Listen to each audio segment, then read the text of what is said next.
Bonsoir tout le monde, bonsoir. Ici Stéphanie Marie, je suis juste en train de regarder si j'ai enlevé les notifications pour ne pas être dérangée. J'espère que vous allez bien, c'est un live pour une fois qui est tardif. J'avais envie de le faire et voilà, je me suis dit que je le faisais maintenant. J'avais envie de vous parler d'oser et de croire. Alors je ne sais pas si c'est en lien avec la semaine bulle d'air de la semaine dernière et le fait que j'ai pas mal parlé de la thématique de renaître, qui est un peu en lien, mais pas que. Et je crois que c'est aussi beaucoup en lien avec la séance que j'ai eue ce matin. J'ai fait un petit post dessus avec une cliente. Une séance pendant laquelle cette cliente a reconnecté, en connectant avec son bébé intérieur, elle a reconnecté à la confiance totale, celle justement du tout petit nourrisson. Vous savez, quand on arrive sur Terre, quand on vient de naître, on n'est pas encore empreint de peur, on n'a pas encore reçu toutes les projections de nos parents et finalement on a une confiance totale dans la vie. Alors ça part très vite parce qu'il suffit de ne pas être comblé dans certains besoins pour qu'on se mette en mode instinct de survie et que du coup la confiance en fait se perde, mais elle est là à la base. Et cette confiance en fait elle est hyper importante et surtout il y a tellement de gens qui s'empêchent de faire ce qu'ils ont envie de faire, qui s'empêchent de prendre certaines décisions, d'opérer certains changements dans leur vie, parce qu'en fait, ils ont peur. Ils ont peur des conséquences et ils pensent aussi qu'ils peuvent faire les mauvais choix ou qu'ils ne seront pas capables. Et pourquoi ce thème-là ce soir d'oser et croire? Parce que donc il y a eu cette séance avec ma cliente ce matin. Et puis cette semaine, j'ai eu aussi une séance avec une personne, une sophrologue, pour un coaching en développement d'activité. Je fais plus ça depuis un certain temps, mais là, voilà, il y a eu un concours de circonstances qui a fait que je lui ai proposé de faire une séance, enfin 2 séances en l'occurrence de coaching pour le développement de son activité de sophrologue. Et en fait, bon, j'étais allée voir son site avant et puis on a discuté un petit peu et elle s'est très vite rendue compte dans la séance qu'elle était complètement désalignée. Elle n'était pas du tout dans sa mission de cœur. Elle était, parce qu'elle avait le diplôme de sophrologue, je crois même qu'elle est certifiée RNCP, c'était juste pour elle normal de devenir sophrologue. Mais à côté de ça, elle faisait d'autres choses, et notamment des balades dans la forêt et ce qu'elle appelle une sorte de thérapie forestière, au cours desquelles elle utilise plein d'outils, et notamment la sophrologie. Et effectivement, quand je suis allée voir son site, je me suis dit, c'est ce qu'on ressent, on ressent que c'est pas la sophrologie son truc, c'est plutôt la thérapie forestière, et que la sophrologie est un outil. Mais elle ne s'affichait pas comme ça, elle s'affichait comme sophrologue. Et donc elle a pris conscience qu'en fait son truc à elle, c'était sa spécificité et puis son envie profonde, c'était de travailler dans la forêt, dans la nature. Et la sophrologie était un outil, c'était pas son métier, elle voulait pas être sophrologue. Du coup, on a beaucoup discuté pour parler des croyances qu'il y avait derrière, des peurs, parce qu'elle était persuadée qu'on ne pouvait pas vivre d'une activité comme celle qu'elle avait envie de faire en fait au fond d'elle. Et tout ça pour vous dire que on est empreint de plein de croyances qui nous empêchent de faire ce qu'on veut. Et on est capable en réalité de tout. Et je crois que c'est important aussi pour nos enfants qu'on en prenne conscience, parce qu'aujourd'hui les enfants ils sont dans des systèmes dans lesquels on les met dans des moules, où on les... Il y a mon chien qui ronfle, il est tard. Coucou, je ne sais pas qui est là, si c'est, je vois Béatrice, je crois. Loumi, c'est mon chien. Loumi, tu te tais. Les enfants, aujourd'hui, on les met dans des moules et dans des systèmes scolaires, déjà où on les évalue et on les juge. Moi, je connais des enfants à qui on a dit qu'ils n'étaient pas bons à l'école, que ce n'étaient pas des bons élèves, qu'ils n'allaient pas réussir. Et pour autant, quand on les a changés de structure et qu'on les a mis dans des systèmes différents avec des pédagogies qui sont différentes comme les pédagogies Montessori, ces enfants, ils ont très bien fonctionné. Je crois que c'est important qu'on leur donne confiance et surtout qu'on les autorise à faire ce qu'ils aiment. Je disais Béatrice tout à l'heure que c'était ce thème oser et croire que j'avais envie de partager ce soir, c'était peut-être en lien avec la semaine bulle d'air parce que c'est un peu en lien avec Renaître. Et je me souviens d'un de mes copains de collège qui n'était pas hyper bon à l'école, alors peut-être qu'il se reconnaîtra s'il regarde le live, qui n'était pas hyper bon à l'école. Et lui, ce qu'il adorait faire, c'était... ouais, magnifique thème. C'était jouer de la musique et chanter.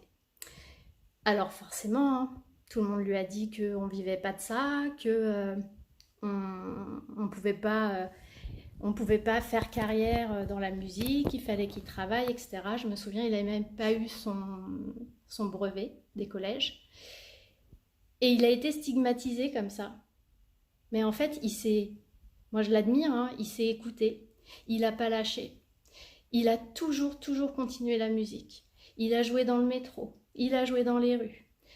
Tous les étés, il partait, il jouait, il demandait des pièces, mais c'était plus pour le fun et pour se faire plaisir. Et je regarderai le message après, du coup ça me perturbe. Et en fait, il a réussi. Aujourd'hui, il fait des tournées tout le temps. Il y a 2 ans, je suis allée le voir à l'Olympia. C'était juste magique de le voir sur scène et il n'était pas en première partie, c'était vraiment son concert. C'est juste extraordinaire. Il faut se faire confiance. Moi, mon fils, par exemple, il adore les jeux vidéo. Son univers, c'est les jeux vidéo. Alors, c'est vrai que, bon, en tant que maman, je ne suis pas hyper fan de le voir toute la journée, enfin, en tout cas, beaucoup de temps sur les écrans. Mais c'est son truc. Il adore ça. Je lui offre des stages de temps en temps où il peut justement apprendre. Et je me rends compte qu'il est super bon parce qu'en fait, il sait, dès le premier soir, il maîtrise tout ce qui va être fait la semaine et il passe les niveaux suivants. Et moi, je vais le soutenir là-dedans. Alors, oui, je sais, tout le monde peut... Enfin, il y a plein de parents, moi je le vois, qui disent bah, ce sont des métiers où il y a tellement de jeunes qui y vont. En fait, tous les gens qui savent pas ce qu'ils veulent faire, et puis tous ces jeunes qui sont sur les jeux vidéo, qui foncent là-dedans, etc., ils vont pas y arriver. Mais pourquoi? Pourquoi ils y arriveraient pas? Si c'est ce qu'ils aiment, mais ils seront bons. Il n'y a aucune raison. Moi, je suis convaincue que quand on aime ce qu'on fait, on est bon. J'ai une autre de mes copines qui rêvait de travailler dans le cinéma. Et aujourd'hui, elle est costumière et elle travaille sur des films que vous allez voir au cinéma. Et parce qu'elle a suivi son truc, elle est allée dans la voie du cœur. Et je crois que c'est vraiment important, surtout aujourd'hui où il y a plein de gens qui sont dans des métiers qui ne leur conviennent pas, qui sont dans des vies qui ne leur conviennent pas, de, à un moment donné, se reposer sur c'est quoi que je veux dans ma vie? Parce que faut juste se rappeler quand même que la vie, elle est courte. Et on est dans notre truc, on oublie, mais le jour où on va être prêt à passer de l'autre côté, on va avoir tellement de regrets. Il y a une étude qui a été faite, je ne sais plus le nom de la personne, elle est très connue cette étude-là, mais 98% des gens qu'elle a interrogés sur leur lit de mort regrettent de ne pas avoir suivi leur cœur et de ne pas avoir passé plus de temps avec leur famille et d'avoir focalisé sur ce qu'ils pensaient être la réussite et très souvent c'était le travail.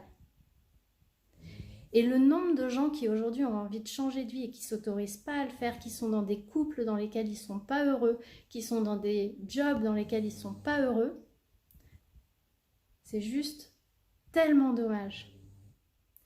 Et très souvent, les gens pensent que... merci Béatrice pour tes petits pouces. Très souvent, les gens pensent... Et moi, ça a été mon cas quand je me suis reconvertie, puisqu'avant, j'étais dans les ressources humaines. Et toute cette période qui a précédé la reconversion, où je me posais des questions, en fait, je me suis rendu compte à un moment donné, c'est ça qui m'a débloquée d'ailleurs, quand ma thérapeute m'a aidée là-dessus, c'est que j'étais persuadée qu'en sortant c'est pas de ma zone de confort, c'est de sortir de ce que je connaissais. Dans ma tête, c'était comme s'il n'y avait aucun retour en arrière possible. C'est-à-dire que si je décidais de devenir thérapeute, et ben plus jamais je pourrais faire des ressources humaines. Ma carrière dans les RH était foutue, grillée, c'était pas possible. Et donc je prenais un risque énorme. Donc je pouvais pas passer ce cap-là. Mais la réalité, et elle m'a beaucoup aidée à vraiment, au-delà de le mentaliser, de vraiment le ressentir dans mon corps, la réalité c'est que, bah non, si je voulais retourner faire des ressources humaines, même aujourd'hui, après des années, je pourrais. Alors oui, je reprendrai peut-être pas tout de suite le même poste à responsabilité que celui que j'avais, mais n'empêche que je pourrais y retourner. Quand on a envie de peut-être quitter son conjoint, je dis pas qu'il faut le faire sans réfléchir, hein, mais c'est pareil. Les choses sont pas irréversibles. Il n'y a pas de... D'abord, on a le droit de faire des erreurs, et puis après, je sais même pas si c'est des erreurs, mais surtout de comprendre qu'on peut tester des chemins, et si c'est pas ok, on peut rebifurquer. Il y a plein de voies dans la vie. Et cette confiance aussi, je reviens à pourquoi je fais ce live sur oser et croire en soi, en la vie. Ben moi, par exemple, alors je vais le dire, donc du coup ça va en plus matérialiser pour moi les choses, et du coup ça va me mettre dans l'engagement. Mais ça fait des mois que j'ai en tête une idée. Vous savez que aujourd'hui, bon, j'ai les accompagnements que je fais avec les particuliers, j'ai les accompagnements que je fais avec les thérapeutes pour leur développement. Vous savez que j'ai en projet, enfin certains d'entre vous savent que j'ai en projet là dans les tuyaux pour très bientôt de proposer une formation en ligne aux thérapeutes pour développer d'autres compétences, notamment dans l'identification et la pacification des blessures émotionnelles et l'enfant intérieur. Et en fait, ça fait des mois que j'ai envie de créer une école. Mais ça me paraissait genre impossible, énorme. Mais en fait, j'ai décidé que j'allais le faire. Je vais créer mon école. Ça fait des mois que j'ai le nom dans la tête. Ça fait des mois que j'ai l'idée. Ça fait des mois que j'ai l'idée de la structure de cette école. Enfin, ce serait une académie. De la structure, de proposer des programmes pour les particuliers, de proposer des formations professionnalisantes pour les thérapeutes. Ben, je vais le faire.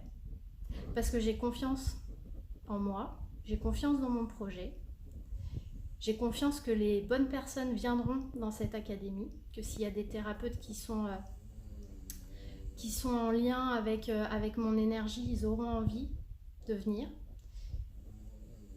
Et puis si jamais ça marchait pas, ben c'est pas grave. Mais au moins, le jour où je serai sur mon lit de mort, je me dirais pas « Oh là là, je l'ai jamais fait et qu'est-ce que ça aurait donné si je l'avais fait ?» Vous voyez ce que je veux dire? C'est hyper important d'aller au bout de ce qu'on a envie de faire. Et la vie, elle est pleine d'opportunités, elle est pleine de portes qui s'ouvrent, qui s'entr'ouvrent, qui se referment aussi. Faut juste... Vous êtes adorable. Faut juste savoir les prendre. Béatrice, tu dis poursuivre ses intuitions. Poursuis sur tes intuitions, tu as beaucoup à offrir. Je sais pas si tu parles de moi ou si tu parlais de ce que je disais tout à l'heure. Croire en soi. Mon fils a quitté une école. Ah, ton fils, il a quitté une école. Il a quitté une école classique pour aller sur une école plus alternative. Ah bah, il y a la suite. Une école d'ingénieur pour aller vers le game design. Il a suivi son élan. Mais c'est génial. Et j'imagine Béatrice qui s'éclate. Et puis peut-être qu'un jour, il aura envie de retourner dans l'ingénierie. Et pourquoi pas? The Sweet Stephanie World Academy. Ouais, elle s'appellera pas comme ça. Elle s'appellera pas comme ça. J'ai vérifié, le nom n'existe pas, donc je vais déposer la marque. Comme ça, voilà, c'est en cours, c'est dans les tuyaux. Tu as raison de croire en toi et c'est super, Steph. Merci Laetitia, merci Béatrice, vous êtes adorables. C'est mignon, hein, The Sweet Stephanie World Academy, je trouve ça classe. Mais non, ça sera pas ça. Donc voilà, c'était mon petit truc du soir, sortir du moule, s'écouter, croire en soi, vivre ses rêves, arrêter d'avoir peur, être aligné avec son cœur. Il y a plein de gens qui ont envie de faire des changements de vie, faites-les. Faites-les. N'ayez pas de regrets. Tentez l'expérience, la vie elle est là, on est là pour ça. On est là pour tenter des expériences, on est là pour vivre. On n'est pas là pour s'emmerder. On n'est pas là pour... purée, moi, il n'y a pas très longtemps, je suis allée en voiture à Paris et j'ai traversé Boulogne-Billancourt. Moi, j'aime beaucoup Boulogne, hein, c'est pas le problème. Mais à un moment donné, j'étais au feu dans ma voiture et j'étais à la hauteur d'une bouche de métro. Et je voyais tous les gens qui sortaient de la bouche de métro avec les yeux comme ça. Il était genre 7h30 du matin. Ils marchaient tous comme des robots les uns derrière les autres sur un pas. Enfin, c'était assez impressionnant à voir parce qu'en plus, moi, je suis plus du tout dans ce monde de l'entreprise. Et je me disais, mais waouh, c'est quoi tous ces gens qui ont l'air tellement mal? Parce qu'ils n'avaient pas l'air bien. Enfin, quand on ressemble à un robot, on n'a pas l'air très bien. Donc, ouais, moi, ça m'embête qu'il y ait des gens qui soient... Je me rends compte en plus dans mon entourage, je ne sais pas si ça vous fait ça aussi, c'est que les gens sont pleins de croyances et ils s'attachent à leurs croyances comme si ces croyances étaient des vérités et pourtant ces croyances les empêchent d'aller explorer des choses qu'ils veulent faire. Pour des petits trucs, c'est pas rien, mais déménager en province. Et parfois j'ai des discussions avec des amis où mais pourquoi tu le fais pas? Bah parce qu'il y a ceci, bah parce qu'il y a le travail, bah parce qu'il y a cela. Ok, mais tout ça, c'est des verrous qu'on peut faire sauter. La réalité, c'est que c'est nous, dans notre tête, qui nous arrêtons.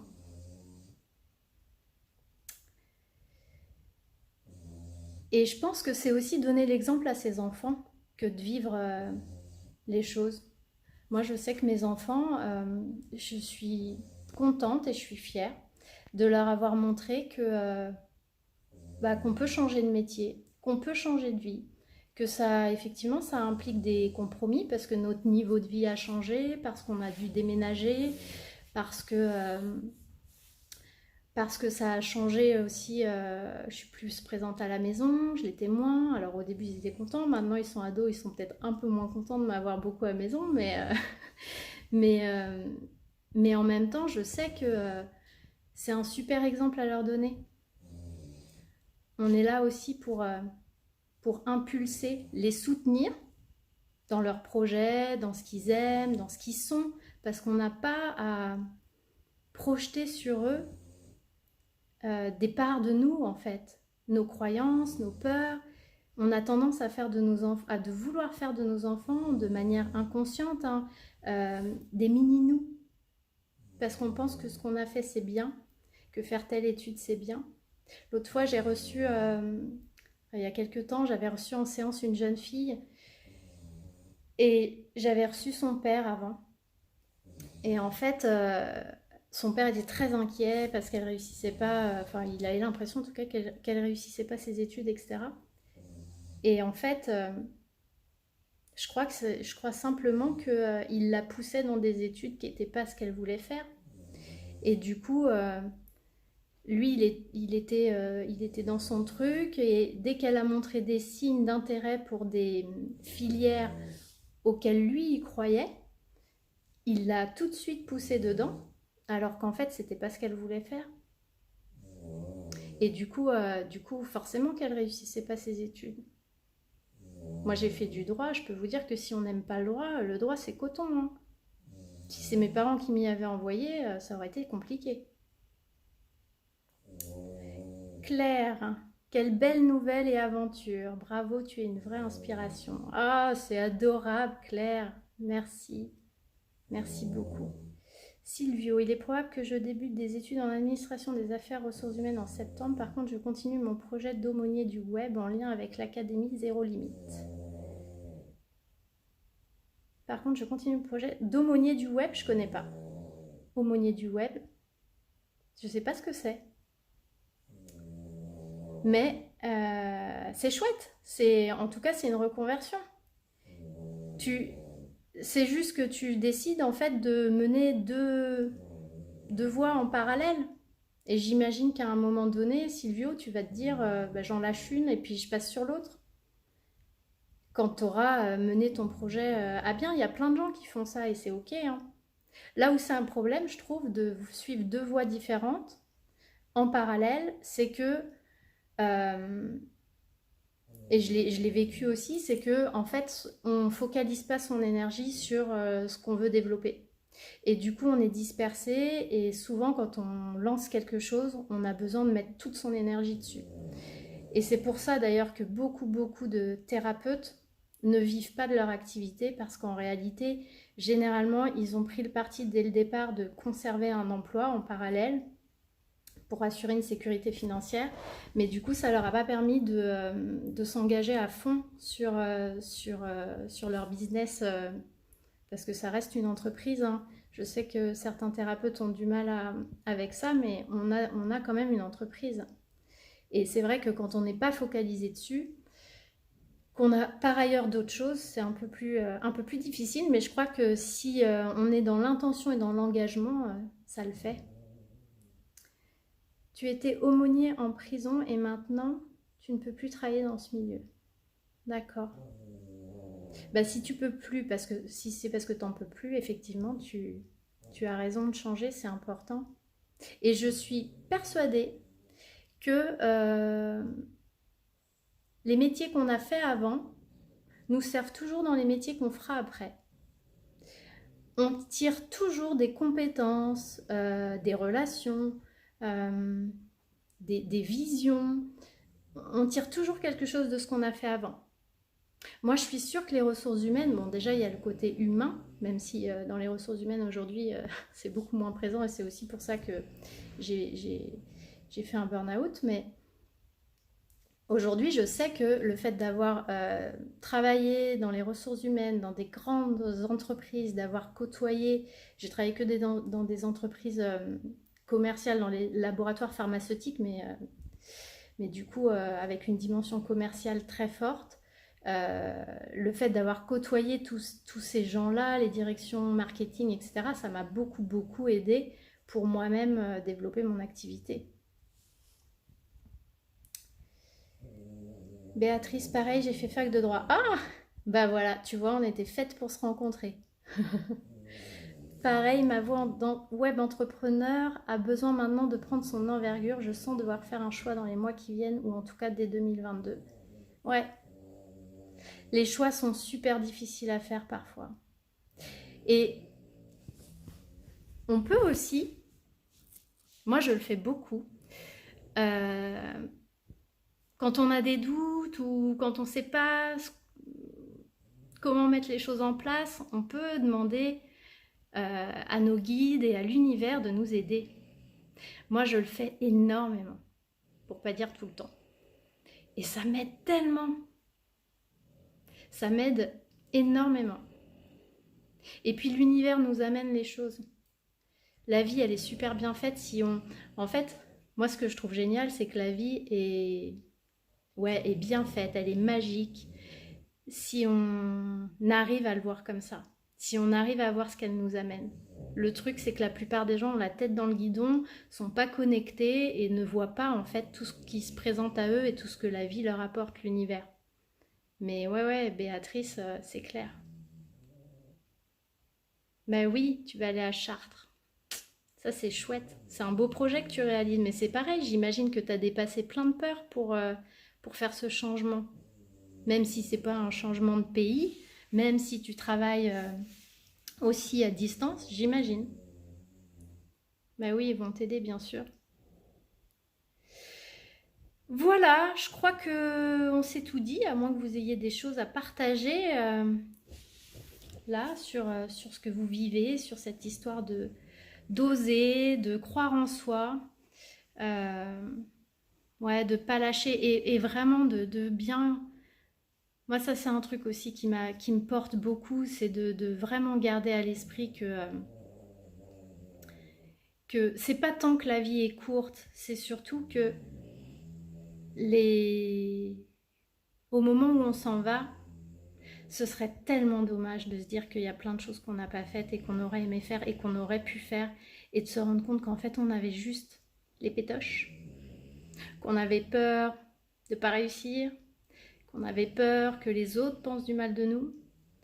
Vous voyez, bah, par exemple, moi faire des lives, mais ça me foutait la trouille. Et ça me la fout toujours d'ailleurs, hein. Ça me foutait la trouille quand j'ai commencé ce défi là. C'était il y a. D'ailleurs, c'est fou, c'est passé vite. Ça fait 6 mois. Parce que on s'expose, parce que on ne sait pas si ce qu'on va dire ça plaît, parce que on peut voilà être jugé. Mais j'avais envie de le faire. Et puis j'avais une autre part de moi qui avait envie de montrer un peu ce que j'avais dans le cœur, ma vision.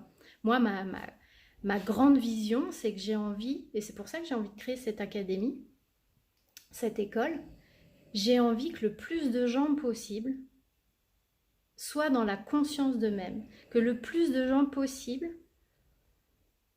aient conscience de qui ils sont, de comment ils se sont construits, de quelles sont leurs croyances, de comment leur vie est articulée autour de leurs blessures, de comment ils attirent des situations, de comment ils attirent certaines personnes, de pourquoi ils se retrouvent en lien avec certaines personnes, qui puissent du coup développer une sorte d'écologie aussi relationnelle avec eux-mêmes et puis avec les autres. Et pour moi, ça passe vraiment par cette histoire de conscience et de blessure et de faire de nos blessures des leviers d'évolution dans nos vies. Et j'ai envie que beaucoup de thérapeutes se penchent sur cet aspect des choses pour justement aller plus loin dans leurs accompagnements. Pour que de plus en plus de gens, et je le sens moi avec les gens qui me contactent, que les gens sont en demande de ça. Les gens sont en demande de thérapeutes qui vont être capables de les amener dans dans leur part d'ombre, dans leur construction, dans leur être. Et moi, j'ai envie de contribuer à ça, avec ma vision, avec mon approche, voilà, avec moi, avec mon énergie. On est tellement à se retrouver dans ces peurs, on est dans le dépassement de tout ça, et ça aide autant, ça aide tant d'autres à le dépasser à leur tour. Ouais, il ronfle, ouais, elle ronfle, elle est bien là. Bon, bah en tout cas, c'était sympa de vous avoir sur ce live. Et puis, bah, ceux qui regarderont en replay, faites un petit coucou. Merci d'avoir été là. Je vous souhaite une belle nuit, une belle fin de semaine. Et je vous dis à la semaine prochaine. Et surtout, vous croyez en vous et vous osez. Bonne soirée. Ciao.